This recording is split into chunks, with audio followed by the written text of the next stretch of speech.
And we are back again. It's your friendly neighborhood film watcher. This is Frankly Football. I'm your humble host, Brandon. And, you know, over this past 3 days, the draft has come and gone. The Cowboys drafted a multitude of players. Some that, we felt like they really needed. Some, they may have been just on the fly around. Who knows, right? Um, but, my goal here today is to recap, give my thoughts and opinions on all of these players that we drafted. Now, this year, because I didn't really have a computer for a lot of the year, made it really difficult to scout a lot of the prospects, right? I think I got a total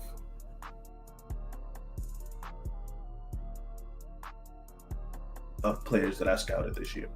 I think that's like 50 less, maybe a little bit more, maybe a little bit less than I usually get down in the standard year. So as day three kind of went and took its course, there were a lot of guys that I didn't really get to watch. So since the end of the draft a couple hours ago, I took time to watch a game for each of these guys and kind of, get down some notes. So I'm not coming in here totally blind, right? And as time goes on, and as we get to rookie minicamp, my goal is to go ahead and watch more film on each of them. But the game don't stop. I had to get in here, and get live, and be able to watch give my opinions on all of these guys. So in day one, at the 12th pick overall, the Cowboys selected Tyler Booker, guard out of Alabama. I feel like Tyler Booker was the safest player that the Cowboys could draft, especially after Tetairoa McMillan was taken off the board by Carolina. I wonder who could have called that. But Tyler Booker is a very heady player. He understands the game on a cerebral level extremely well, and that's a great thing because I think that instead of just relying on guys to win with the God-given genetic gifts, like they had the expectation for Tyler Guyton. You have someone who actually knows how to play football. They know the position, right? So I was very excited for the pick of Tyler Booker. Some people will call it a reach, but when you have a hole at almost every position group, you can take who on your board was the best player, and I think that the Cowboys did that. I think that the big gripe on him would be his foot speed, but in positions where they're in plays rather than schemes where they're doing like duos and stuff like that. And I say duos because in the behind the scenes audio, that's one thing that he specifically said. So when they're doing like duos and things of that nature, I don't think that the foot speed is going to be a huge issue because he's in a lot of times he's going to be operating the phone booth. But if they have situations where he's gonna have to pull, be a pull guard and things like that, that'll be where that coaching will come into play because they can hopefully get him to more efficiently use his body. But another aspect that I think is very good about Tyler Booker is his leadership, and that's something that you're not gonna really get on the field on that film. You go see that by the way that he talks to those reporters, his camera presence, his locker room presence, and leadership might be something that the Cowboys need in a lot of spaces because they're a very young team, and when you have a lot of guys who don't necessarily meet their expectations, like Tyler Guyton, I'm just using them as an example. Like Tyler Guyton, it's good to have guys who can really, even though they come in after them, really like show them the way and be a great pro. Because it seemed like Tyler Guyton, once again using him as an example, struggled with getting his head in the game. Stevie Mack, great to see you, brother. You said not thrilled about the draft class, but it's solid. I agree. I definitely agree that this draft class is very solid. Feels like they're more so laying the foundation for 2026 with most of these picks. Put a bookmark on that. I'm gonna get back to that. So in day two, well, the first pick of day two, the Cowboys selected Boston College edge Donovan Ezeriku. You know, that name gonna have me in a chokehold. You know, every once in a game. But all right, Greg, you're a Raiders fan. You know, the Raiders were actually one of the teams that got me into football. You know that those Rich Gannon years and things like that. You know, so glad to have you here, brother. Um, but I'm gonna call Donovan easy. That Boston College guard. I mean Boston College edge rusher. Excuse me. Pick at 244. I'm gonna call him easy just because that's easier to pronounce. See what I did there. I think that he's gonna be a player that could step in, especially with the loss of DeMarcus Lawrence, and be able to contribute. Because the Cowboys have a lot of, and no, we did snatch a running back in day three. We actually doubled up on the position. Hang tight, and I'm gonna actually talk my thoughts and feelings about both of them. One of them, I've watched for a while, and another one, I kind of started watching today after he was selected. But Easy is going to be a guy that can step in due to the loss of DeMarcus Lawrence. I don't think that anyone that was signed today is actually going to stop. Anyone that was signed in free agency is actually going to stop him from making his way into the field. And that, I guess, that was one of the good things about free agency with the Cowboys. They did so much more quantity than quality. But as for Easy himself, I think he's a very high IQ player. Knows how to keep his eye on the ball, not get tricked. At pre and post snap. Doesn't really miss a lot of tackles as well. So I feel like he has a good understanding of where the ball is at all times, and how to hold himself square for the point of attack.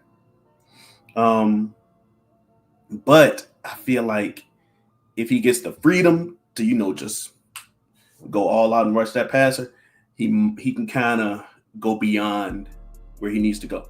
Get corralled all the way around the pocket. So that's something that he kind of has to work on. But when he does get a chance to also be a little bit more savvy and finesseful in this game, I think that his hand placement works very well, which allows him to shed blocks and things like that. And that could just be to, once again, those genetic things. He's a very long-armed guy. But here's the thing: I feel like he's a little bit on the leaner side. Let's say it that way. Like he's not like a dense guy. And that can lead to some of those bigger tackles and sometimes guards to be able to lay hands on him. Just because he didn't win that genetic lottery. And that the game is the game right there, right?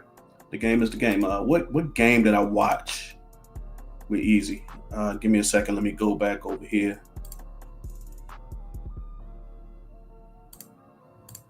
I watched the game versus Pitt this year. And I watched that, because I even though I had kind of scouted him, that was earlier on. So once again, after the draft ended, I will rewatch the game versus Pitt this year. And I think that he went ahead and did a lot of things. I kind of got my hand smacked by a few of these schools before. Thanks, Michigan. So I don't really put the all-22 film especially on the screen, just because that'll get a video taken down, demonetized, stuff like that. But yeah, man, I think that game versus Pitt was a great example of everything that I just said. When somebody bigger than him can put their hands on him, they can kind of stop him in his tracks. But he can also use very efficiently, his long arms to get off of those blocks, right? This is another day two pick, at pick 76, something like that. The Cowboys drafted Siobhan Breville out of Eastern Carolina. I think that this was a great pick because skill-wise, I think the Breville was like an early day two or early second round, talent. I think that he has a lot of the desired traits, with great height, great size, as well as being able to track the ball well. His timing is on point. and things like that. But Siobhan Revel was an injury guy, which that's kind of our game. And it's funny, the Cowboys usually take these type of risks in the second round. I wouldn't necessarily call Revel a huge risk, but he is the hurt guy that they have historically been taken in round two. But back to what I was saying, I think that his timing in inserting his hands into the way of the ball is one of his strong traits. I think obviously he has the height and size to play the position. But I think that he can kind of get beat and kind of have to play a little catch up. That's the right way to word it. In certain routes, just because he can be a little on the aggressive side. But man, the one thing that we kind of need is guys who can force incompletions, not always the interceptions, because that's the thing that we have in Trevon Diggs and DaRon Bland. We have the interception guys, but we need someone physical who can pop the ball out of guys. And then with Siobhan Revel, I think that we get that. But he is hurt guy, right? So I'm hoping that they, and Stevie Mack said it. I hope that they, just let him take his time getting back, so that we don't have another situation where a guy comes back too soon and gets hurt. Maybe him and Trevon Diggs come in at the same time, right around that Thanksgiving time, right? That'll be great, because we did lose Jordan Lewis, great stalwart at the position, and being able to really feel comfortable in the defensive backfield, something that I think will be great. With Revel, I'm not sure if he would be an inside guy. That'll probably be more Bland's game. So he would be like the outside guy opposite Dig and have Bland play in the slot. But I do like what he could bring to the team. This could have been like a future signing. Someone hoping that he really hits the ground running in year two because of his injury. And once again, I would be perfectly okay with that. I would be perfectly okay with them easing him back in due to ACLs. ACLs ain't nothing to play with. We're seeing Diggs struggle with that recovery from his ACL year before last. So yeah, man. With Revel, I would personally, just chill with Kyer Elam and those boys opposite DaRon Bland until both him and Diggs are ready. Shadi didn't say where they plan on putting Revel, but he did mention Elam will be on the outside. And yeah, until Diggs and Revel are ready, yeah, it's gonna be the Kyer Elam, Kalen Carson show. And it's this is just a random thought about them, not necessarily about Revel in general, but because the Cowboys didn't really draft a receiver too, we're gonna see all of those other cornerbacks versus guys who aren't like a upper tier talent. And I'm trying to be nice when I say this, right? Guys who aren't upper tier talent. We're gonna see them against the Jonathan Mingos, the Jalen Tolberts, the Floor Noise, the Brooks, etc., right? Is that kind of why people started to like Kalen Carson? Is because he was opposite guys not named CeeDee Lamb? Are we gonna start to fall in love with Kyer Elam because he is guarding someone not named CeeDee Lamb? Yeah, that's a weird thing. Maybe I'll do another video on that entirely once camp comes around, right? But yeah, man, love. I actually really like the Siobhan Revel pick because I had like around like a pick 40-ish projection for him. I thought that he was a really, really good corner at ECU. But moving forward, right? The Cowboys didn't manage to get into the fourth round, didn't trade back in any of those picks. That's what we would have liked, because need a gang of players to fill out this roster, right? But these were the day 3 picks. Now, this is the one that everybody was waiting for, right? This was the position that people were screaming for once it didn't happen in day one or early day two. The Cowboys finally got their running back, Jaden Blue. Well, maybe due to the spelling, Jadon. I'm not sure. But Jaden Blue, running back out of Texas. I really like Jaden Blue, man. Jaden Blue. I kind of got to get that down in my head. I really like Blue. The cowboy blue. That's probably what the marketing is going to be for him, right? I really liked him because speedster, great hands, and decently sized. Um, I would not be surprised if he comes in and gets the lion's share of reps, just right out of the bat, right? Because when you think about one thing that another content creator, shout out to Vosh Lombardi, one that made me start doing this, right? He talks about position redundancies. Jada Blue and Deuce Vaughn really kind of have like that same skill set. Very, very fast guy, shifty, catch pretty well. But Jaden Blue has, 5 or 6 inches in height on Deuce Vaughn, and about 30 pounds. So when you think about position redundancies, Deuce Vaughn better hope his daddy got some pull, because you got a guy who does his job but wasn't cursed genetically, right? So yeah, man, I think that Blue, being a local guy from Texas, played college at Texas, the Cowboys had plenty of time to get to like him and what he could bring to a team. I think he possesses very good vision, which is great for someone of his speed. And he's the guy that you can kind of allow to be patient, stick that foot in the ground and make that cut and go, right? Which is that seems to be what this offense is gearing toward. They want that guy who can make that one cut and get around blockers in space. I think that as a receiver, he has good hands. And once he builds up speed, that's what allows him to gain yards out the contact. Because one thing that I saw online, thanks to Twitter, 78% of his yards came after contact. And that's because he builds up speed and becomes a wrecking ball. He's not the smallest guy. He's 6'2", 200.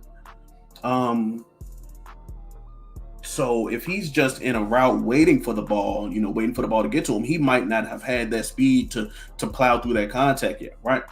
But man, if you have him going out the backfield and he has time to build up steam, that's great. But one thing that I do know is that those NFL meal and weight plans they different. So I think that he can get stronger, he can get bigger, in order to play through that contact more. He did have a little bit of fumbleitis in 2024 that I also think that they can kind of coach him out of. Excuse me. But yeah, man, I think he's a very explosive player, very precise player. There we go. I was trying to think of the word. Very precise, very explosive player. He can do very well in a running back committee. And I use this term committee because I'm not sure if he's an every down back yet. Might have to put on a little bit more muscle, a little bit more bulk in order to be that. Last year with Rico Dowdle, we would be used to seeing like 2nd and 7, 2nd and 8, and things like that. Especially when Rico wasn't getting the amount of carries that he should have earlier in the year. But I think that Jaden Blue can make that like a 2nd and 5, maybe a 2nd and 4 situation, which would be great because it seems like this offense wants to build itself on the ground, based upon the draft. Seems like this wants to be a ground-based offense, which is fine. The running back is back. The ground game is back. I just hope that the other guy in this running back committee, whoever that is, whether it's going to be Williams, Miles Sanders, Okay, fine, Deuce Vaughn or Phil Maffa, who was another rookie that they drafted. Whoever that second guy is, I just hope that that 1-2 punch is going to be effective, because that theme of thunder and lightning that Detroit has, that's just going to get more and more popular. I promise. And Jaden Blue is definitely the lightning in that combination. He's so explosive. The next pick that the Cowboys have is this is once again a 5th round pick. It was Florida Gator linebacker Shamar James. He was the first guy that I did not get a chance to watch prior to draft day, so I had to go back and find a game to watch him. Now, thankfully, I got a plug. I can get that film. That's not really a thing. So I went and watched the game versus Tennessee, because Tennessee's a great team, right? Tennessee is a solid team. And I think I got like 3 more games in the vault that I can watch. But let me since I didn't have a whole thing on him, I kind of had to leave my notes on a sticky note with these guys. Shamar James, I think that he is, like a athletically gifted prospect. But it's like he's real raw, because it's like all of that running and moving around doesn't really translate to production. He's really fast, really twitchy. And yeah, Stephen Mack said that those are like overshown-ish qualities, overshonian, if you will. But in this one game, granted, this is just one game that I watched of him today, I think that you can kind of see the wheels turning. And he kind of struggles to diagnose a little bit. And in coverage situations that he can fall behind in that. This is a fast game, man. This is a fast game. So if he is just expecting to get by on his athleticism, saying that, my speed can make up for my lack of ability to process things, no. Who was the linebacker that we had? They had the neck issue a few years ago. Give me a second.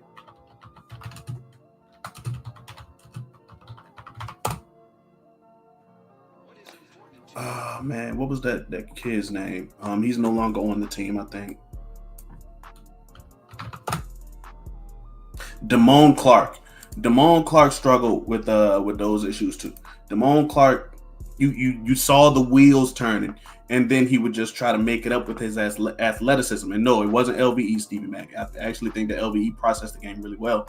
But Damone Clark, his inability to process things like this, man, it made him fall behind. He would freeze up, be a statue, for that half second, which is just enough for the play to develop around him. My mom texted me. So yeah, man, that is gonna be an important thing.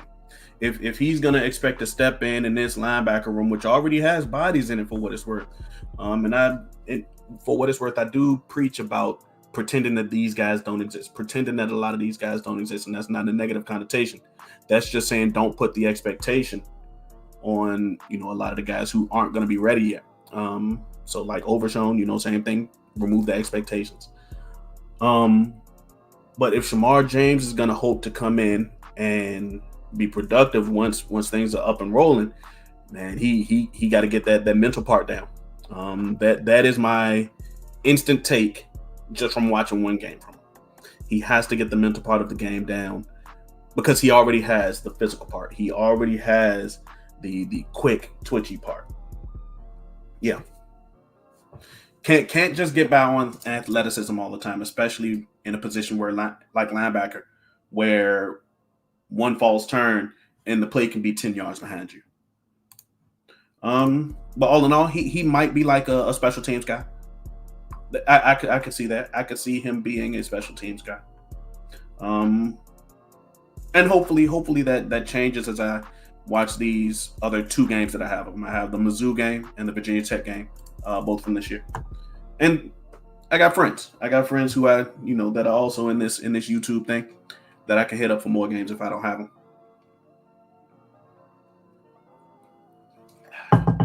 Um, this was in round 6 where the Cowboys selected Oregon tackle Ajani Cornelius.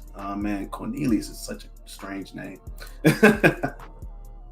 And he's kind of like a success story type thing, right? He was a 0-star prospect and all of that.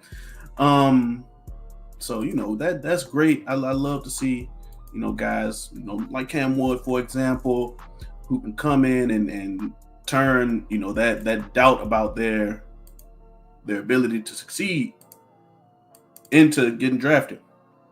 And I made a mistake here. I watched the Oregon game versus Ohio State, and boy, I tell you, little bit of struggle there.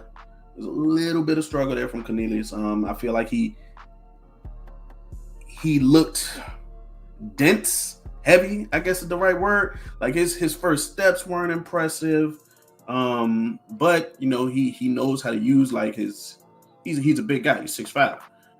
He uses his legs well, but man, that first step just looks a little on the slow side. That's the best way to describe that. But I do have 2 other games that I could watch. Throwing everything at the wall for this O-line this year. Man, Stevie Mac, these are 3rd-round picks. So I feel like most teams are probably just taking the best player on their board, and not necessarily praying that a specific position is there, especially in the 6th and 7th rounds, where you're going to find special teams or developmental guys. So yeah, that is exactly what I think this was. This was a developmental player, someone who would probably push, your Hoffmans, your Basses, your what's that tackle that we got from UNC? Yeah, man, just pushing all of these other guys to either do better or get released. Yeah, your Matt Waletzko's, guys who have been here for a while. Your Awesome Richards, guys who have been here for a while. I think that this is just a pick just to add to that competition. And if it succeeds, great. But yeah, so somebody's gonna have to pay the cost for him getting drafted, right? But yeah, one thing that I can say is the one game that I did watch, and it was against Ohio State, right? That's kind of is what it is. I want more.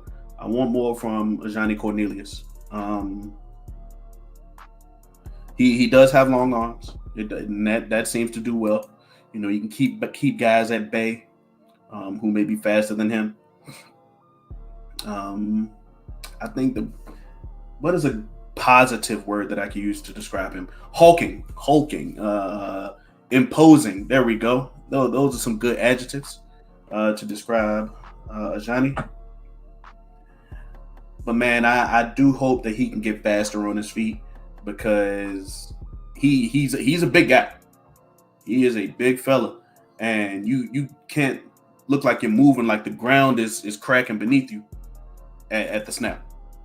Can't do it. Can't win with it. But the Cowboys don't generally release their rookies, so I think that he'll get time to develop here, just based historically on what the Cowboys do. This was the first pick in the 7th round. The Cowboys took the D tackle from UCLA, Jay Toya. Man, that might be the easiest name. Well, besides Tyler Booker, that might be the easiest name to pronounce here. Jay Toya. This is their attempt at trying to bolster the nose tackle position, right? Which that's great.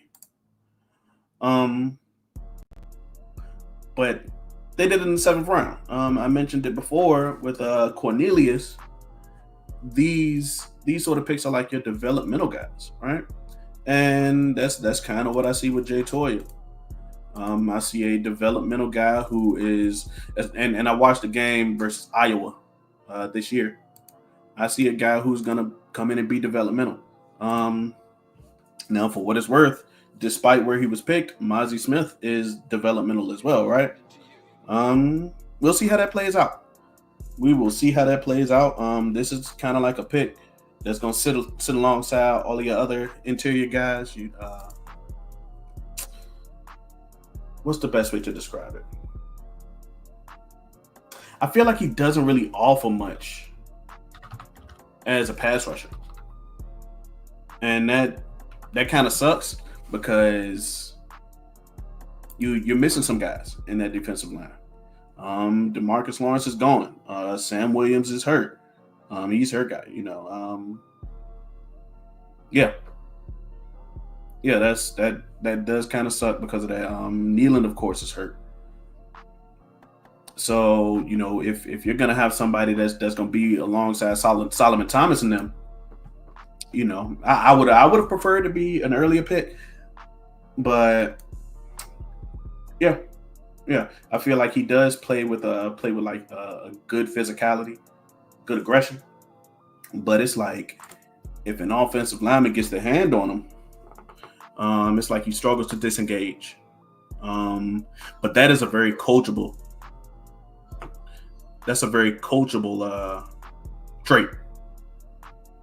That's a very coachable trait. I feel like if he gets in rookie minicamp and really tries to take advantage of that time, get under the wing of one of these position coaches or assistant position coaches, then maybe he can improve there. But I do like his aggression. I do like his aggression. It's like he knows his arms are a little short. He knows he's a little small, but he makes up for that by just saying, "Okay, we gonna fight then. We gonna fight. I know I'm a little smaller than you. And what is his arm length? 32 and a half inch arms. That's a little on the short side.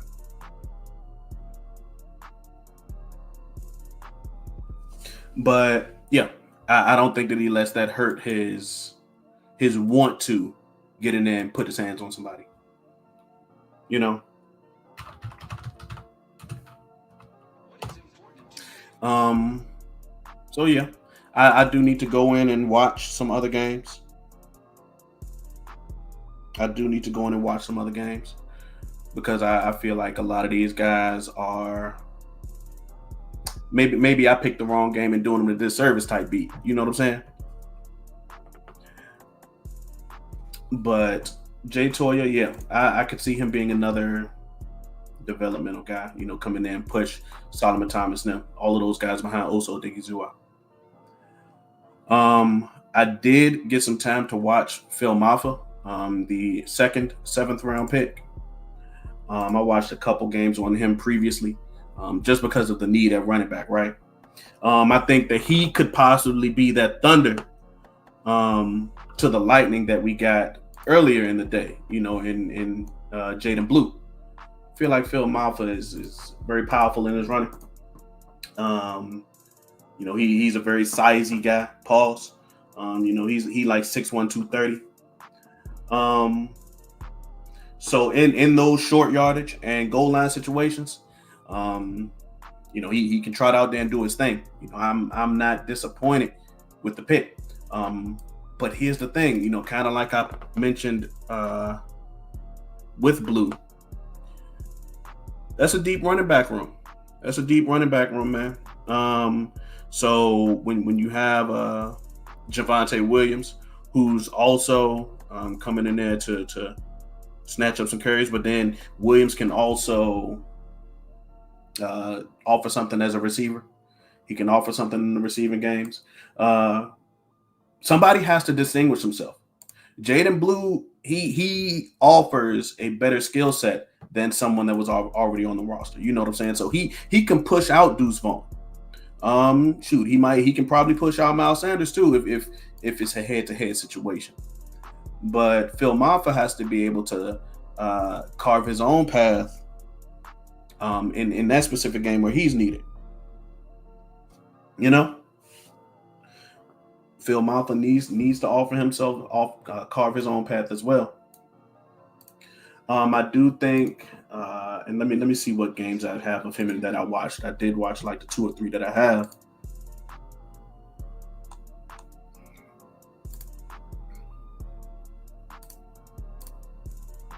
All right, so I watched the game against Georgia. It struggled just a tiny bit there, but that was also like week 1. I had watched the game against South Carolina, and I watched the game against Wake Forest. Of those, the Wake Forest game was probably the best one. But I think that he did showcase his ability to be good in that what's the best way to describe it? Short yardage and goal line situations. Yeah, let's go there. After contact, that's the word that I was thinking of. After contact situations, he was able to punish people, and using verbiage from another YouTuber, Vosh Lombardi says that guys graduate from fall forward university, right? I think that Phil Maffa, whenever he is engaged with, man, they better get ready. They better get ready because he's not the type to slow down. He's not the type to slow down when someone hits him.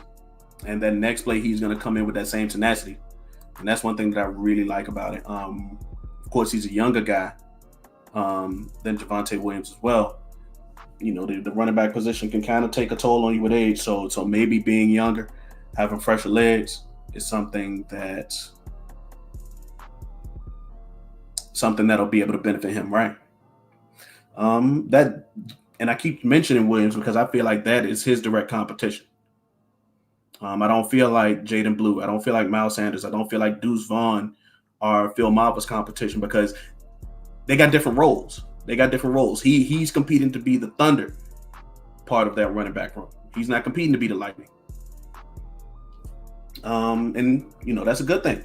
That's a good thing. If he focuses on his direct competition in that room, he can probably get on the good side, capture the eye of some of that coaching staff. You feel me?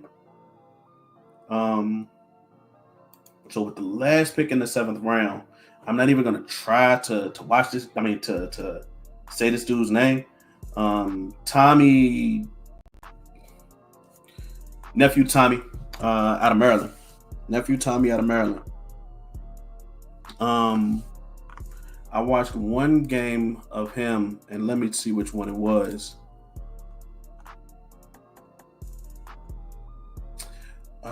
Let's see. It was the USC game. That's the only game actually that I have of him, which is fine. I feel like, he was fun to watch because he's like a high effort guy. He's like he gonna fight you every bit of the way, and that's great.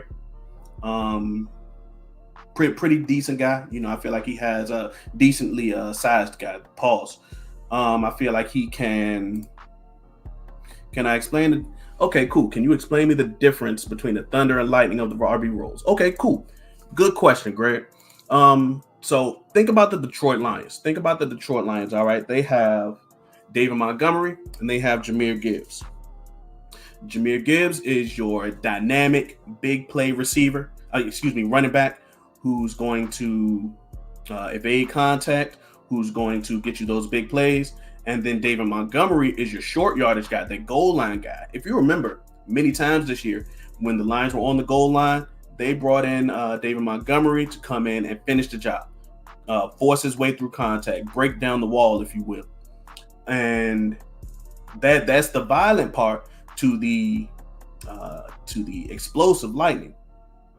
Thunder, if it's a storm outside, you hear that thunder. All you do is see the lightning. The lightning hits the ground before you even notice. So I feel like that is going to be the next step, the evolution in the way that teams run the ball. Because like I said earlier in this video, the ground game is back. And if you look at teams that are blazing trails, like the Lions, with fantastic committees, guys who both of them are probably going to get a lot of money. I think that teams are going to emulate that. It's a copycat league, and with Dallas emphasizing the importance of the running game, and based on how they've drafted, showing the importance of that, I think that that's going to be something that we see. Now back to nephew Tommy. I'm not gonna try to say that last name. I feel like it would be disrespectful when I butcher it. Feel like he a fun dude to watch, man. He is a large player.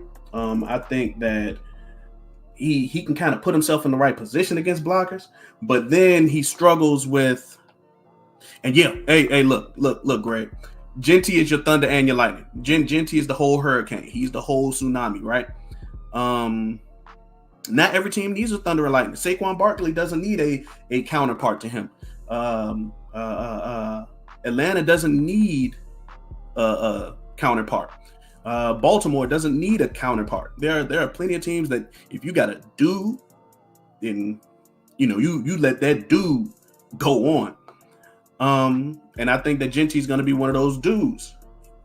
He's not going to need a counterpart. But that's just how I feel. He's still a rookie. The time is going to tell with the film, right? Yeah, man. Yeah. And I, like I said, it's a copycat league. Having that single premier back, that has been a tried and true formula for a long time. So yeah, the teams that have those high paid guys, those dogs. And Dallas had that with Ezekiel Elliott. You don't necessarily need a number two. And hey, that's a great thing. That is a great thing.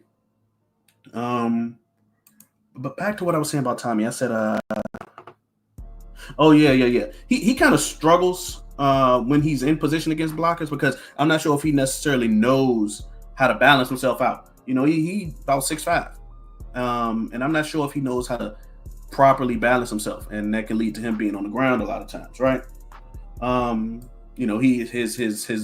His bag isn't necessarily that deep. So when he just out there just trying stuff, he will fall on his face figuratively, not necessarily literally. He can kind of win on those pass rush sets when he is out there just trying stuff. But yeah, man, definitely a developmental piece, and I see eagerness in his game. That's why I say developmental. He wants to try to learn things, and it seems like he was just out there just doing it. Maybe that was inadequate coaching. He's just out there just throwing things at the wall and seeing what sticks, right? And that can be a good feeling from a coach's standpoint, because you're like, okay, if I could just get this guy on the right track, then we can really have a gangster out here, right? And you might have that with Tommy. It really just depends on how well these coaches get their hands on them, right? So what do y'all really rate the Cowboys draft? What do y'all think? I would give it a solid B, because while they didn't go ahead and take things like the receiver, which everyone really wanted them to get, they just sat down and picked the best player available. And man, that goes right along with my draft philosophy. Man. So I can't be mad at them for doing something that I would do. I can't be mad at them for doing something that I would do. Yeah. I think I would give the Cowboys a very solid B. Very solid B. Greg, you're a Raiders fan, man. You're a Raiders fan. I think that the Raiders did pretty well with their draft picks. Of course, Ashton Genty, dog, gangster. Can't be mad at that, because Zamir White and company. Would you be excited with that, with what you have on offense, right? So I think that Ashton Genty can come in and start day one. That's what I feel. Jack Bash is also a great receiver from TCU. I feel like for a team that needs receivers, And y'all got y'all new quarterback situation. I think that he can definitely come in there and succeed, especially being someone that they don't have to focus on your tight end all the time. That's something that I think will help y'all a lot, especially with him going into year two. And then just once again going out there and taking the best player available.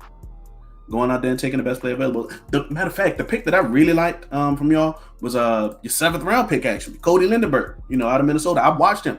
I liked him a lot. I kind of had him going early in the 5th, maybe very, very late in the 4th, with like somebody's comp pick. So I actually liked Cody Lindenberg a lot.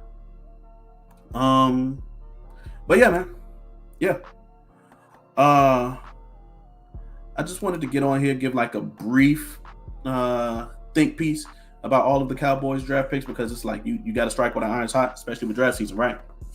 I got a lot more games to watch. Man, I think I got like 10 more games to watch, and thankfully it's cut up with the all 22, so each one is like 30 minutes or something like that, maybe less. But yeah, I got a long night of film watching. So if you have stuck around for this 45 plus minutes, go ahead and hit that like button. That's gonna be somewhere right around here, and the subscribe button is gonna be next to it, like right around here. Tap both of those. Get real friendly with both of those, so you can get more dope content like this. My plan tomorrow's show is to really give some more detailed exposition about all of the Cowboys picks, maybe, and just talk about the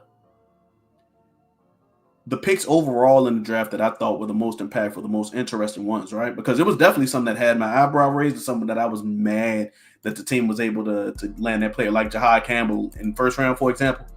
Yeah, man, mad that those teams get those great players and my teams don't. But like always, I am, the straw that stirs the drink, and Chris will be back here too. But like always, man, this is Franklin Football, and until next time, peace.